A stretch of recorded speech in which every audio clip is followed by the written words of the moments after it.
C'est fou comme j'aimerais pas que vous soyez traité ou malade en ce moment. Et c'est vraiment quelque chose qui est délicat à vivre. Disons que par un changement extérieur, par neuroleptique ou autre, de changer de voir, ça peut être très troublant pour certaines neuroleptiques. Mais comme c'est très troublant, du coup, ça trouble encore plus l'esprit et ça lui permet de trouver une porte de sortie puisqu'on on peut pas, donc on cherche différemment l'opposé. Avant de trouver c'est dur et j'avoue que très désagréable. Mais après le résultat est là.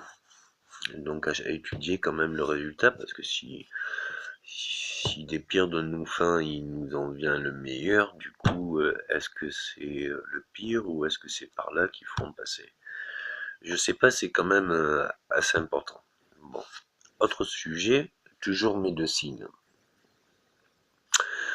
Vous prenez du O+, parce que c'est donateur et receveur. Si vous prenez plusieurs O+, vous allez pouvoir faire un alliage des forces génétiques entre, par exemple, si vous le laissez en végétatif pendant 3 semaines, ça va pouvoir incuber, ça va pouvoir faire...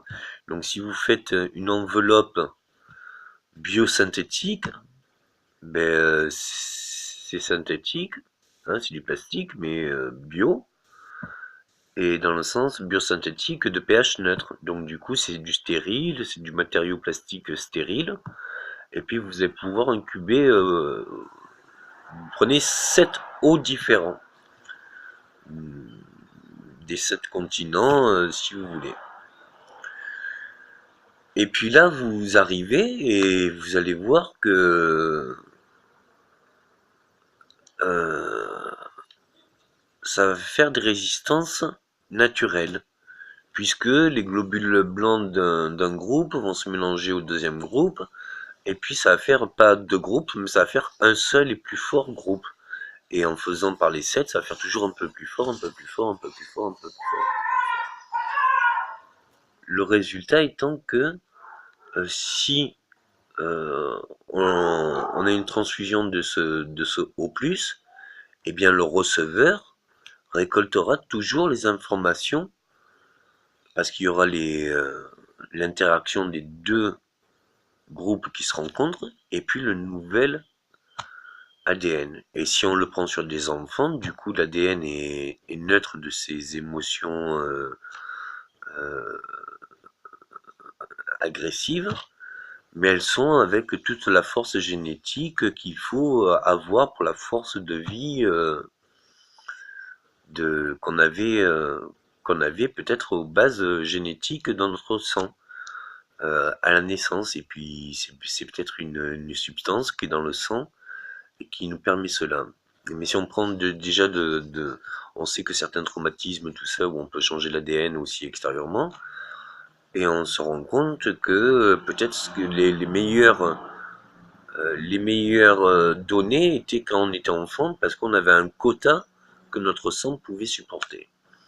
Mais comme tout quota, hors limite, c'est instable ou ça devient bizarre. Et après, l'ADN se crée par rapport à ça.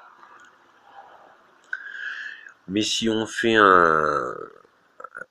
comme un vaccin pour le sang ou par le sang de cette eau, plus Rhésus, le bon Rhésus, tout cela, et bien du coup on pourra recevoir ce gros amas génétique.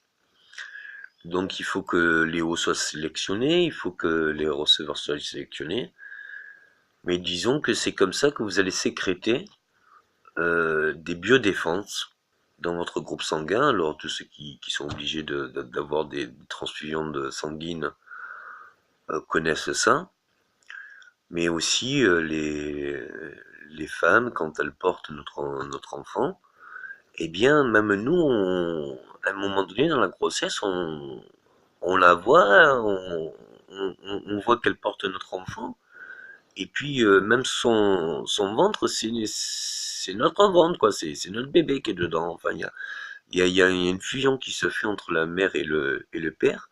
Et du coup, même séparé, enfin, cette génétique, cette fusion a bien eu lieu. Et donc, que ça soit que dans l'esprit ou dans nos gènes, ça l'est dans les deux, dans notre tronche, dans tout. À aimer quelqu'un et avoir une fusion avec lui, ben, du coup, un lien se fait que on ne peut plus ignorer qu'on a connu cette personne. Et même si très éloigné, eh bien, il y a des choses comme ça qu'on ressent. Disons que là, ça permet d'avoir euh, toute une armure, euh,